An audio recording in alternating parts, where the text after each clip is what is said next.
Hello and welcome to this video tutorial. In this video tutorial I'm going to show you how to use something called the Project Steps Recorder, or PSR.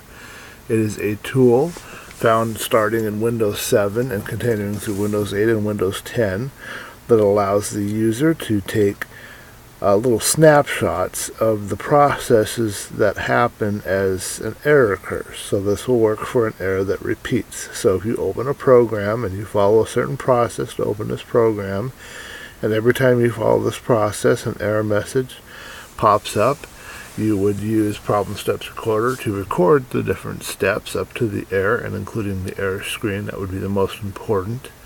And then it would zip everything up into a little zip file with an extension of a file inside with the MHT, and it'll have the date and the year and then the .mht, which is a Microsoft kind of exclusive enforcing kind of format.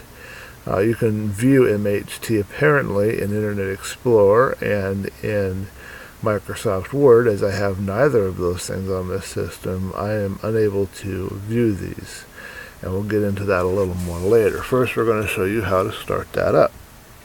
So if I go over here and I type in Steps Recorder, I get record steps to reproduce a problem. So I click on that, and this is Problem Steps Recorder. And real quickly, the buttons are, of course, your minimize, your close. You've got to start record. You've got to stop record. When you press start record, you can add a comment by clicking here. This will tell you how long the video is, or the screenshots are, or something. I'm not entirely sure. This is the help menu. In your help menu, you have help, of course, with all the topics for help.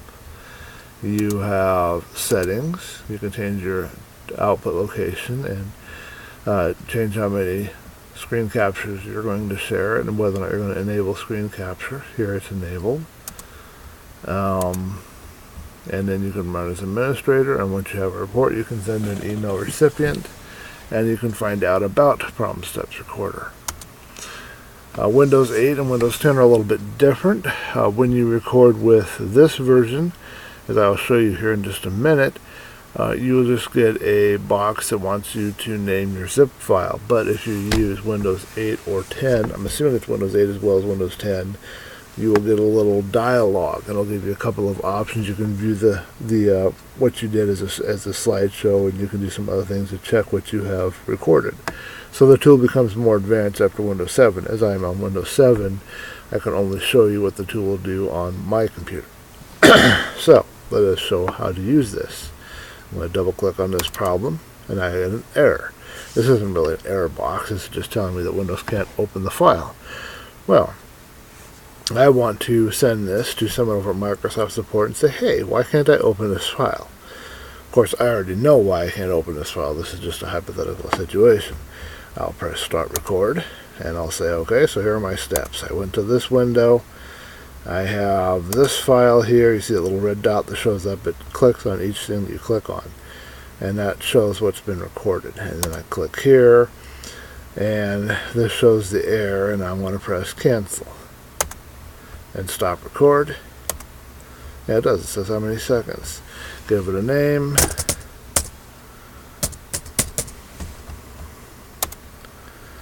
And inside this zip file that it created, which can be opened with any program like WinZip, 7-Zip, and other what they're called file archival programs, zip programs. I think Windows can even do a compressed folder in some cases, but in this case it's just a zip file, and if I was to open it up I would see this. Now I cannot display this type of a file anywhere on my system. If I go here to if I go here to Firefox, this is actually CyberFox, which is an offshoot of Firefox, and I should drag the the file over. I'll show you what you get. Give it a minute to load there.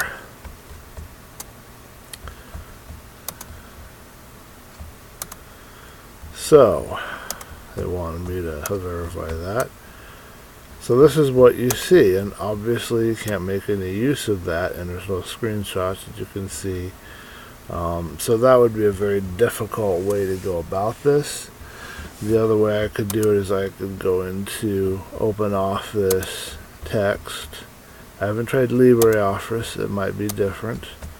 Put this in here, press insert, and it takes a minute for it to put everything into place.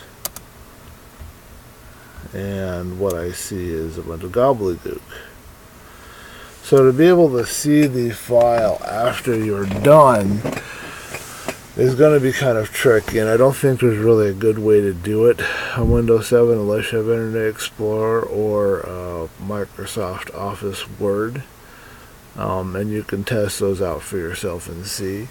The only reason you would want to look and see what the file looks like is to make sure that it covered everything that you wanted it to cover. If I close this out, I will show you one last thing.